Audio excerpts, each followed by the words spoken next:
आदाब नाज़रीन, आप सभी का इस्तकबाल है मुल्क की बात में। मैं हूं आपके साथ नेहा सिंह। खबरें शुरू करने से पहले एक नजर सुर्खियों पर। ईरान की अमेरिका इजराइल से जंग की तैयारी हुई तेज। एडवांस मिसाइल और डिफेंस सिस्टम तैनात कर रहा है ईरान। फतेहपुर मकबरे में तोड़फोड़ का मामला पहुंचा हाईकोर्ट। मुस्लिम एसोसिएशन ने की बड़ी मांग। अब्बास अंसारी पर आया इलाहाबाद हाईकोर्ट का फैसला। हाईकोर्ट ने अब्बास की सजा पर लगाई रोक। दिल्ली की महरौली में बनी 13वीं सदी की दरगाह डीडीए के हटाने पर सुप्रीम कोर्ट ने लगाई फटकार। उत्तराखंड में मुस्लिम शख्स की बेरहमी से पिटाई, दाढ़ी नोची और लगवाए मजहबी नारे। दागी पीएम सीएम को हटाने वाला बिल लोकसभा में पेश। ऑपोजिशन का विरोध, जेपीसी में भेजा जाएगा बिल।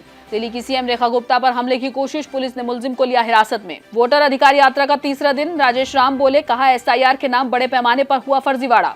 चुनाव डेटा हेराफेरी में फंसा सीएसडीएस, शिकंजा कसने की तैयारी में आईसीएसएसआर। हरियाणा में टीचर मर्डर पर बड़ा बवाल, अहले खाना का अंतिम संस्कार करने से इनकार। वजारत खारजा ने निमिषा प्रिया मामले में बड़ा खुलासा, झूठी फंडिंग के दावों को नकारा। भारत ने यूएन में पाक के मुंह से उतारा फरेब का नकाब, बताया कैसे 1971 में ख्वातीन को पाक आर्मी ने बनाया शिकार। नाजरीन, हमें ऐसा खदशा है कि सच्ची खबरें दिखाने में हमें जल्द ही चुनौतियों का सामना करना पड़ सकता है और हमारे यूट्यूब चैनल तहजीब टीवी को टर्मिनेट भी किया जा सकता है। इसीलिए आपसे गुजारिश है कि हमारे नए चैनल, जिसका नाम है तहजीब टीवी ऑफिशियल, आप उसे अभी सब्सक्राइब कर लें, ताकि अगर हमारा ओरिजिनल चैनल तहजीब टीवी किसी भी वक्त टर्मिनेट हो जाए तो आप आसानी से हमारे बैकअप चैनल से जुड़ सकें। हमारे नए चैनल तहजीब टीवी ऑफिशियल का लिंक डिस्क्रिप्शन में दिया गया है। शुक्रिया। मिडिल ईस्ट में ईरान और अमेरिका इजराइल के बीच एक बार फिर बहुत खतरनाक जंग होने वाली है।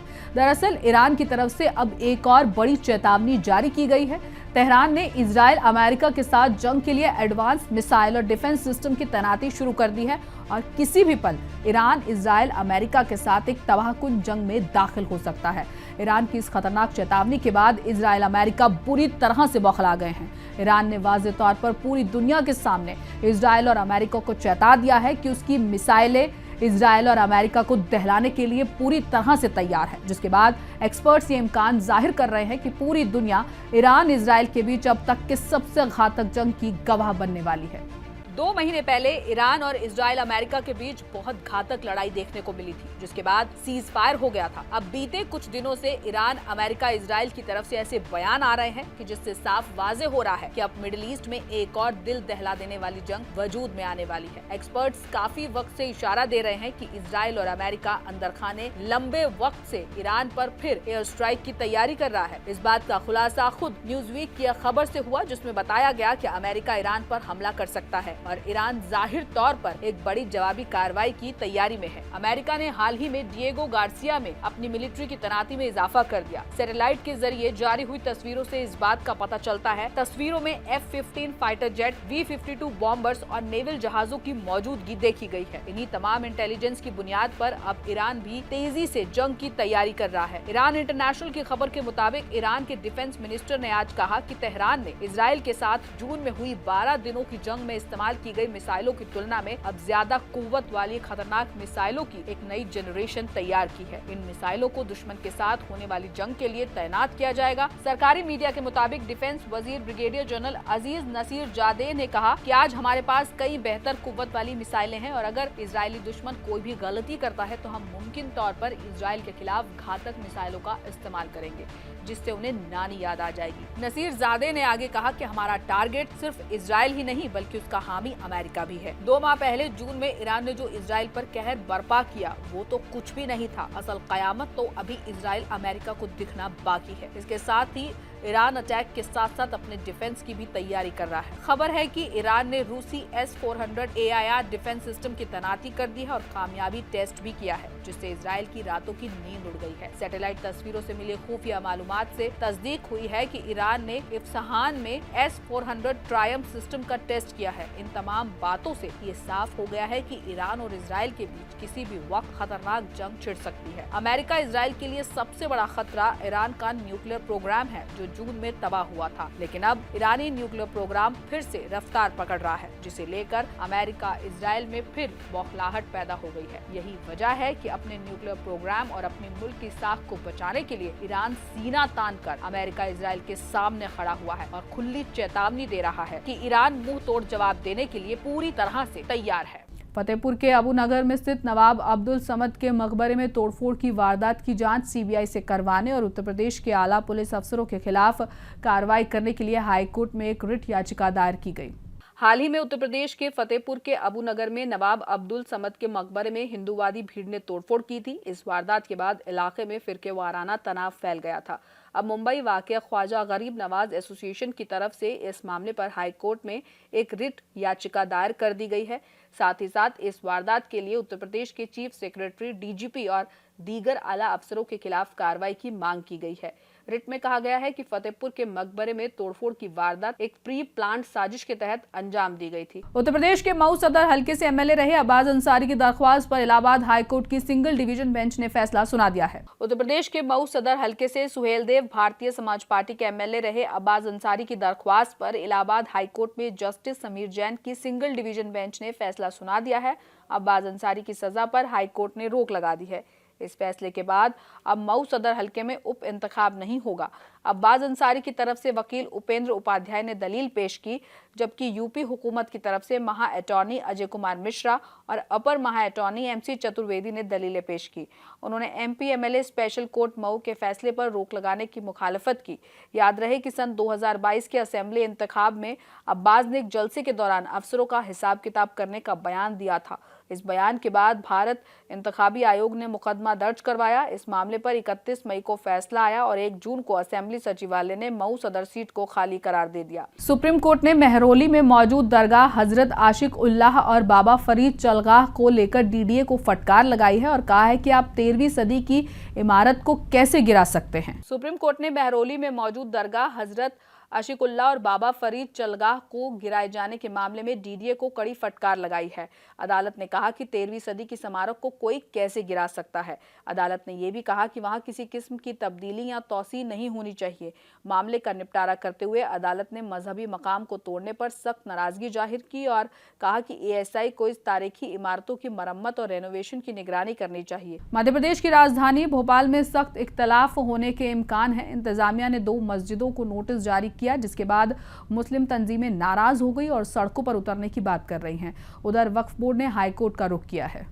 मध्य प्रदेश की राजधानी भोपाल में बड़े तालाब के एफटीएल इलाके में बनी 2 मस्जिदों दलशाक मस्जिद और मोहम्मदी मस्जिद को लेकर बड़ा इख्तलाफ पैदा हो गया। जिला इंतजामिया ने इन्हें सरकारी जमीन पर तामीरशुदा तजावुजात करार देते हुए हटाने का नोटिस जारी किया है, जिसके बाद मुस्लिम तंजीमों का कहना है कि वो ऐसा हरगिज नहीं होने देंगे। इंतजामिया ने वार्निंग दी है कि अगर ये इमारतें अपनी मर्जी से नहीं हटाई गई तो इन्हें जबरदस्ती हटाया जाएगा। एनजीटी के हुक्म पर जारी इस नोटिस के खिलाफ मध्य प्रदेश वक्फ बोर्ड ने हाईकोर्ट में दरख्वास्त दाखिल की है। बोर्ड का दावा है कि दोनों मस्जिदें वक्फ की मलकियत हैं। उत्तराखंड से एक हैरान कर देने वाला मामला सामने आया है। यहाँ एक शख्स को बेरहमी से पीटा गया, उसकी दाढ़ी नोची गई और मजहबी नारे तक लगवाए गए। पीड़ित सहारनपुर का रहने वाला बताया जा रहा है। श्रीनगर इलाके के भट्ट असेंबली में कस्बा मुथमलपुर में रहने वाला एक मुस्लिम शख्स की बेरहमी से पिटाई की गई। रिपोर्ट्स के मुताबिक हमलावरों ने मजहबी नारे लगवाए, दाढ़ी नोची और काटने की कोशिश तक की। इल्जाम है कि पुलिस ने इस मामले को ज्यादा संजीदगी से नहीं लिया और मामूली दफाओं के तहत कार्रवाई की।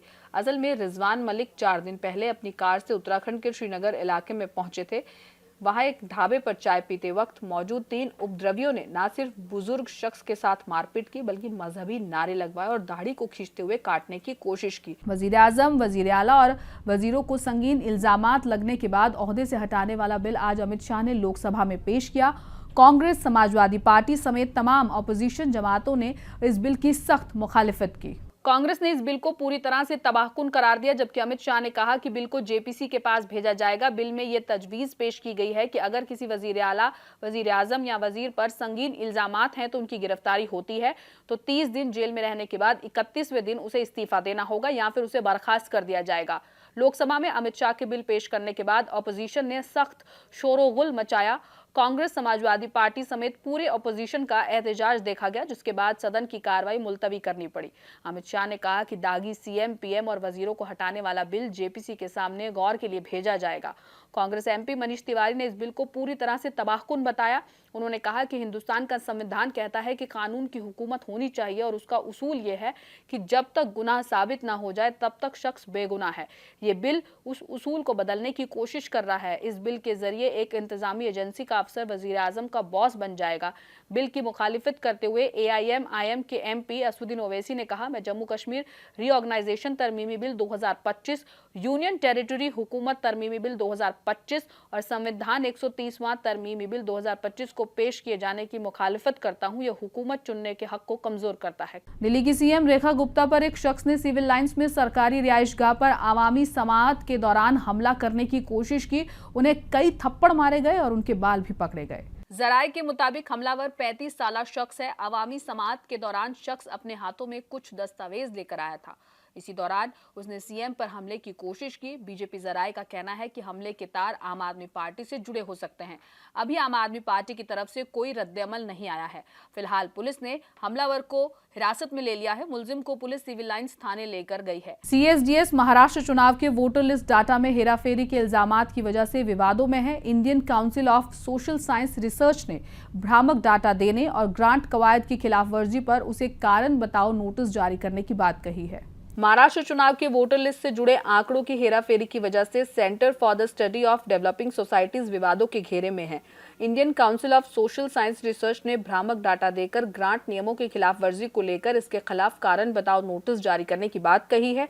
बीते रोज काउंसिल की तरफ से कहा गया ICSSR की मालूमात में आया है कि CSDS में जिम्मेदार ओहदे पर मौजूद एक शख्स जो कि ICSSR के फंड पर चलने वाला रिसर्च इदारा है, महाराष्ट्र चुनाव से जुड़े डेटा एनालिसिस में गड़बड़ियों का हवाला देते हुए मीडिया में बयान दिए थे, जिन्हें बाद में वापस लेना पड़ा। राजेश राम ने कहा कि SIR के नाम पर बड़े पैमाने पर फर्जीवाड़ा हुआ है। आवाम भी महसूस कर रही है कि उनका वोटिंग का हक उनसे छीना जा रहा है। बिहार में SIR के खिलाफ राहुल गांधी और तेजस्वी यादव की वोटर अधिकार यात्रा का कल तीसरा दिन था। ये यात्रा गयाजी से वजीरगंज से नवादा होते हुए नालंदा और शेखपुरा तक जा पहुंची। नवादा में यात्रा पहुंच गई है, जहां बिहार कांग्रेस प्रदेश सदस्य राजेश राम ने ABP न्यूज से बातचीत में कहा कि SIR के नाम पर वोटों की चोरी इलेक्शन कमीशन और बीजेपी की मिलीभगत से हुई है। राजेश राम ने कहा कि 65 लाख तो इलेक्शन कमीशन का आदादोशुमार है। सच ये है कि करोड़ों की तादाद में वोटरों का नाम वोटिंग लिस्ट से काटा गया। SIR वोटर लिस्ट की शफाफियत और इंसाफ को यकीनी बनाने के लिए नहीं, बल्कि गरीब वोटरों का नाम वोटिंग लिस्ट से हटाने के लिए है। विजय कुमार चौधरी ने ऑपोजिशन पर हमला करते हुए कहा कि इनके पास कोई मुद्दा नहीं है तो ये वोटर अधिकार यात्रा निकाल रहे हैं। वोटर बनने के लिए पहले शहरी बनना जरूरी होता है। वोटर अधिकार यात्रा के तहत कांग्रेस नेता राहुल गांधी बिहार में दौरा कर रहे हैं। 17 अगस्त से ये यात्रा सासाराम से शुरू हुई है, जिसके बाद से वो लगातार वोट चोरी की बात कहकर बीजेपी और इलेक्शन कमीशन को घेर रहे हैं और सवाल पूछ रहे हैं, साथ ही साथ जवाब मांग रहे हैं। कांग्रेस के लीडर तो इन्हें जननायक कहकर मुखातिब कर रहे हैं। इन सब के बीच JDU कोटे के वजीर विजय कुमार चौधरी ने तंज कसा, कहा कि बिहार में कांग्रेस के लोगों ने राहुल गांधी को जननायक बना दिया है, अब वो दिल्ली जाएंगे तो राष्ट्रपिता बना देंगे। विजय कुमार चौधरी ने कहा कि इनकी सोच दिवालियेपन वाली है।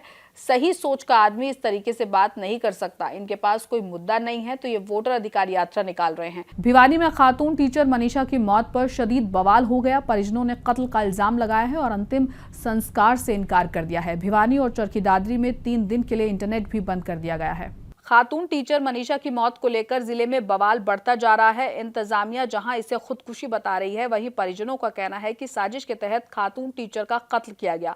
खानदान वालों ने वाकये के 8 दिन मंगल के रोज फिर अंतिम संस्कार से इनकार कर दिया।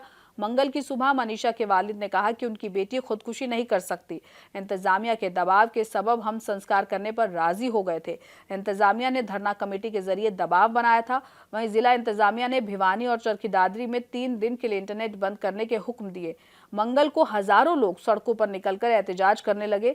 जिले में सिक्योरिटी इंतजाम सख्त कर दिए गए हैं। मथुरा के बांके बिहारी मंदिर में ट्रस्ट बनाने के फैसले का कथावाचक रामभद्राचार्य ने मुखालिफत की है। उन्होंने सवाल उठाया कि जब मस्जिद या चर्च में ऐसा नहीं हो सकता तो फिर मंदिर में क्यों? कथावाचक रामभद्राचार्य ने कहा, मेरी समझ में नहीं आता कि जब सरकार किसी मस्जिद या चर्च पर कंट्रोल नहीं कर सकती तो मंदिर को ही क्यों अपने कंट्रोल में लेकर उसका फंड हड़पना चाहती है। बता दें कि उत्तर प्रदेश सरकार ने मंदिर में आने वाले लाखों अकीदतमंदों के लिए बेहतर सहूलियात के लिए एक न्यास के कयाम का एक ऑर्डिनेंस असेंबली के मॉनसून सेशन में भी पेश किया। इस बिल में सरकार ने मंदिर के रिवायती तहफ्फुज इंतजाम को मजबूत करने और जदीद सहूलियात को लेकर कई दफात शामिल किए हैं। मुंबई में एलिवेटेड ट्रैक पर चलने वाली 2 मोनोरेल बीते शाम 6:15 से बारिश के दौरान बिजली जाने से रुक गई। दोनों में कैपेसिटी से ज्यादा 782 मुसाफिर सवार थे। एसी बंद होने से 15 मुसाफिरों का दम घुटने लगा, कुछ बेहोश भी हो गए। एक मोनोरेल से स्नाकल लेडर लगाकर 582 मुसाफिरों को निकाला गया। लोगों को बाहर निकालने के लिए शीशे तक तोड़ने पड़े। दूसरी मोनोरेल को करीब स्टेशन ले जाकर 200 मुसाफिरों को उतारा गया। मुसाफिर पौने 2 घंटे तक फंसे रहे। मुंबई समेत महाराष्ट्र के कई जिलों में पिछले एक हफ्ते से लगातार बारिश हो रही है। मुंबई के कई इलाकों में बीते शाम बाढ़ जैसे हालात रहे। बारिश से जुड़े हादसों में 5 दिनों में महाराष्ट्र में 21 लोगों की मौत हुई। यमन में मौत की सजा का सामना कर रही भारतीय नर्स निमिषा प्रिया को लेकर सोशल मीडिया पर फंडिंग की अपील की जा रही थी। वजारत खारजा ने इसे फर्जी करार दिया है। यमन में भारतीय नर्स निमिषा प्रिया को मौत की सजा सुनाई गई है। इस फांसी को टालने के लिए मरकजी हुकूमत यमन की हूती हुकूमत से बातचीत कर रही है। इसी दौरान सोशल मीडिया पर यह दावा किया जा रहा है कि नर्स निमिषा प्रिया के मामले में हुकूमत हिंद पैसे वसूल रही है। वहीं वजारत खारजा ने इन सभी दावों को फर्जी बताया। वजारत खारजा के ऑफिशियल फैक्ट चेक हैंडल ने एक्स पर एक पोस्ट साझा करते हुए बताया कि कुछ यूजर्स ने हुकूमत हिंद के खाते में 8.3 करोड़ रुपए जमा कराने की अपील की है ताकि निमिषा प्रिया को बचाया जा सके। वजारत ने वाजे किया कि यह दावा पूरी तरह से झूठा है। भारत ने कहा है कि पाकिस्तान की आर्मी ने 1971 में बांग्लादेश में हजारों ख्वातीन को शिकार बनाया था। ख्वातीन को जिनसी तशद्दुद का शिकार होना पड़ा था। भारत ने अक़वाम मुत्तहिदा की खुली बहस में पाकिस्तान को बेनकाब कर दिया है। भारत ने 1971 की जंग का जिक्र करते हुए पाकिस्तानी आर्मी को घेरा है। कहा कि पाकिस्तानी आर्मी ने लाखों ख्वातीन को शिकार बनाया। मैथ्यू पुनूस ने कहा कि 1971 में तत्कालीन मशरिकी पाकिस्तान में पाकिस्तानी आर्मी ने बेखौफ होकर लाखों ख्वातीन के खिलाफ जिनसी तशद्दुद को अंजाम दिया था। ये शर्मनाक है। पाक आर्मी का यह सिलसिला आज भी बेखौफ जारी है। भारत की ओर से पुनूस ने कहा, अक़लियती बिरादरियों के खिलाफ हिरासत के कई मामले दर्ज हुए हैं।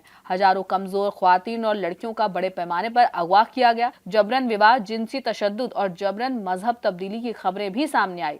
भारत ने कहा कि पाकिस्तान की अदलिया मुजरिमों को पनाह देती है, उनके खिलाफ किसी तरह का एक्शन नहीं लिया जाता है। पुनूस ने कहा, पाकिस्तान की इन हरकतों को लेकर अदलिया ने भी एक्शन नहीं लिया।